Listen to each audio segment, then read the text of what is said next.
My name is Rachel, a 30-year-old employed at a foreign investment firm. I tied the knot with Kevin, my husband, 2 years ago. He serves as a civil servant, though his employment is on a yearly contract basis, causing him annual apprehension over contract renewals.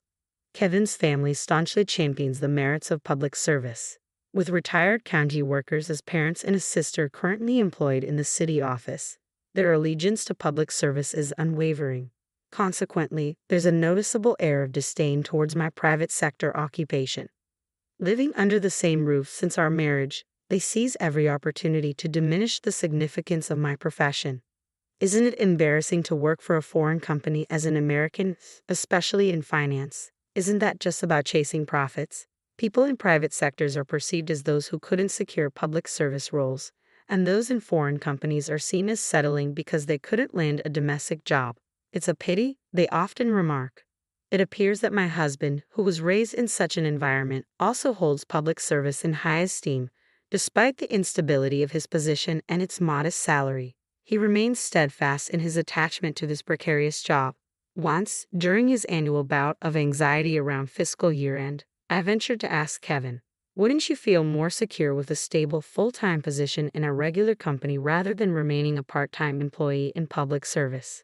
His response was resolute. "I'd rather face unemployment than venture into the private sector." Kevin hasn't disclosed his part-time status to his parents, insisting that I maintain the secret as well. Despite lacking a substantial role, he fabricates tales of promotions to uphold his pride. I don't believe he needs to fabricate such stories, but it seems he's striving to earn respect in the eyes of his parents and younger sister by portraying a certain status. Despite never showing me his payslip, the amount deposited into our account suggests his salary is rather modest. With Kevin's recent promotion to section chief, one would expect a significant salary increase, right? How much is he earning now? Caught off guard, Kevin accidentally divulged my salary. However, instead of the anticipated reaction, his father seemed taken aback, questioning, "Is that the standard income nowadays?" While I'm uncertain of the exact salary of a public sector chief, I do know that, as a bond trader, my earnings are considerably higher. A notable portion of my earnings comes from commissions. Lately, my performance has been consistently strong, resulting in a salary far surpassing the norm. Upon learning the figures, my husband remarked, while his mother nodded in agreement, "Times have changed, but it's clear Kevin is highly regarded." She seemed visibly pleased. Kevin's sister, employed at the city office, joined the conversation, asserting, "You see, working at the county office guarantees higher earnings for my brother. He might even hold a department head position if he were in the city office." Kevin's discomfort was palpable after inadvertently revealing my salary. Realizing his mistake, he quickly tried to steer the conversation in a different direction. "Oh, by the way, I saw someone from the housing manufacturer around here the other day. Are we planning to remodel the house?" he asked. Indeed, a salesperson from a housing company had recently visited to assist us. Seizing the opportunity to divert the conversation, I suggested, "If we are considering a renovation, I'd recommend focusing on the kitchen." Before I could finish, my mother-in-law cut me off sharply. "No, as the daughter-in-law, you have no place in family discussions. Just keep quiet and follow instructions." It seemed my intimidating mother-in-law disliked everything I did or said, primarily because I wasn't a civil servant. She also resented that I received all of Kevin's salary and gave him an allowance. Believing Kevin's claim that he earned a substantial income, she was convinced I was managing his finances. In reality, Kevin's modest salary mostly funded his personal expenses, while I covered nearly all the household costs. My sister-in-law didn't contribute to the living expenses at all. "Why would you take living expenses from us when we're living on a pension? Kevin is making so much, you don't need it," they would say, refusing to help. They didn't have to pay rent, and I could manage with my salary alone. But it felt unfair. Despite shouldering most of the financial burden, I wasn't allowed to participate in the home renovation discussion this time. So, I retreated to the kitchen to clean up after dinner, promising myself that next time would be different. Neither my mother-in-law nor my sister-in-law helps with the housework, so I hurry home after work to cook, clean, and do laundry. In this respect, working for a foreign-owned company has its advantages. As long as I perform well, there's no need for overtime, allowing me to always leave on time and keep my work and private life separate. Kevin, on the other hand, often brings his work home and spends his days off on his computer. I worry about the security of bringing work data home. When I asked him about it, he snapped, "I can't help it. I get yelled at if I work overtime and even more if I don't finish on time. It's not your concern, so don't butt in." His response was harsh, and he has been particularly grumpy lately, snapping at me whenever I try to talk to him. He even yelled at me when I brought up the housing issue he had been discussing with his parents. Just like Mom always said, it's none of your business, you just need to follow what's been decided. I was growing increasingly frustrated with Kevin's attitude. He never shared anything with me despite my bearing the burden of living expenses and housework. One day, a representative from the construction company came to my in-laws' house with a computer, discussing the layout and other aspects of the house with everyone except me. When I brought them tea and tried to sneak a peek, they immediately yelled, "You don't need to look, just go away." From my brief glance, I was surprised to see what appeared to be the floor plan of a new house, not a renovation of my in-laws' home. For some time, my father-in-law had mentioned that their house was getting cramped and that he wanted to rebuild it, but I hadn't thought he was serious. It seems my in-laws, both retired civil servants, received generous retirement allowances and are planning to build and live in a new house with that money. In addition to their retirement allowances, they haven't spent much of their pension either. Since marrying into the family, I assumed they had ample funds, so I tried to stay out of their financial decisions. However, one thing did bother me. Would Kevin's sister still be living with us in the new home? At 28, it might be time for her to get married, but there hasn't been any discussion about that. It seems highly likely she will continue living with us even after the move. This wouldn't be a problem if she helped with the housework, but she tends to dump all the chores on me and then complains about it, saying, "It's too troublesome." I wish my sister-in-law would get married soon, but recently I overheard my father-in-law discussing plans with the home builder. Can we add extra rooms so that when our daughter finds a husband, they can also live here? Ideally, we'd like a house where my wife and I, our son, our daughter, and her future husband can all live together, he said. I was shocked to hear this, especially since it seemed they were planning for my sister-in-law to live with us even after she marries. I can only imagine how large a house for 3 families would need to be, and it probably wouldn't fit on their current property. Considering that the new house would be built with my in-laws' retirement fund and my sister-in-law's earnings, I have no right to complain. Still, I can't help but think about how much of a hassle it will be to clean such a large house. Then, my husband and his family decided to visit the showcase room and construction site, telling me to stay home because it's none of your business. My mother-in-law shouted at me with a nasty grin, clearly expecting a retort. She looked annoyed when I remained quiet. The construction of the new home proceeded without any information being shared with me, and my in-laws and sister-in-law started preparing to move out. My husband didn't seem to be preparing anything, so I asked, "Don't you need to be getting ready to move?" "Why would I do it? That's your job," my husband snapped back at me. I was taken aback since he hadn't even told me when and where we were moving. From then on, I started preparing for the move whenever I had time, but I made sure to separate my husband's things from mine. The whole new home move-out incident had completely shattered my trust in my husband, and I could no longer bear my mother-in-law's terrible attitude. Even when I asked my husband about our new address, he simply replied, "You don't need to know. Just be prepared." From snippets of conversation during meals, I gathered that the move was imminent, but it was strange that they kept me, the wife, completely in the dark. Perhaps they thought of me as nothing more than a maid. One day, the moving service arrived, and that was when I finally learned we were moving. As I hurriedly cleaned up the breakfast dishes, my mother-in-law remarked, "We're buying new ones, so you can leave those. And are you planning to move into our new home with us?" In that moment, it became clear. They hadn't told me about their new home or the moving date because they intended to kick me out. As I saw my husband standing silently behind my mother-in-law, a smirk playing on his lips, I couldn't help but wonder if he shared her intentions. Well, I had anticipated something like this, so I had already packed my belongings separately, without a trace of agitation. I met her gaze squarely.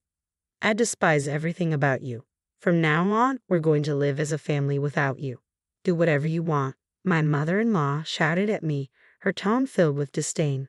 My sister-in-law watched with indifference, perhaps expecting me to break down and beg to stay. My mother-in-law's displeasure deepened at my lack of reaction. "You're a parasite, leeching off Kevin's paycheck since the day you got married. Get out now. We need Kevin's salary to pay off the mortgage on our new home, she spat out, her words sharp with resentment.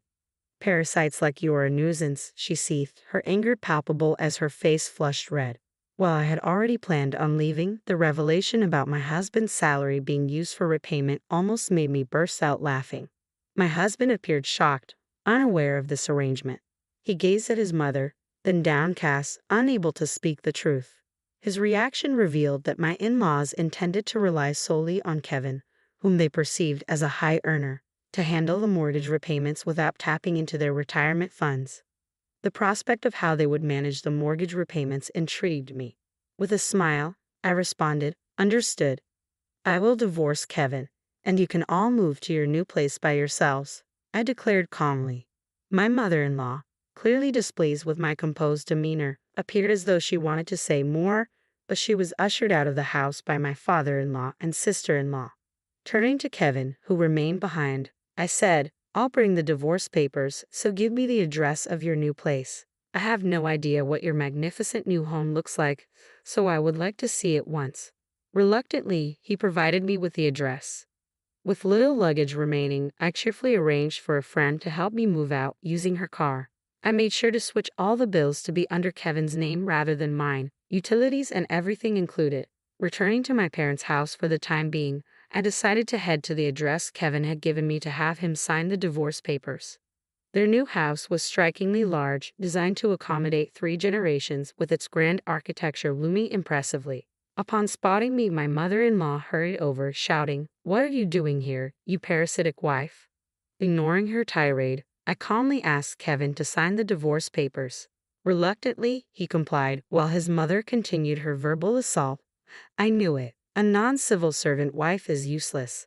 Hurry up and sign, and send her away," she insisted. I couldn't resist a retort. Such a splendid new house. The payments must be quite the burden, aren't they? Can Kevin's salary cover it? I remarked snidely, watching as she read the papers, her anger palpable. "I don't need your concern. Take the divorce papers and leave immediately," she snapped once again. I lingered for a moment, observing my ex-husband's pale expression, but with his mother on the brink of eruption, I swiftly retrieved the divorce papers and filed them at City Hall before embarking on my search for a new home. After all that transpired, the thought of marriage lost its allure, so I opted for a cozy studio apartment to relish living independently. There was a charming spot conveniently close to my workplace, so I wasted no time in making the move. In my new abode, devoid of anyone foisting chores upon me or boasting about civil service, life took on a tranquil hue. Just as I was settling into this newfound peace, an unknown number lit up my phone screen. "Rachel, can you come back to me? I can't keep up with the mortgage payments, let alone the utilities. My phone lines have been cut off, and I'm borrowing my friend's phone to call you."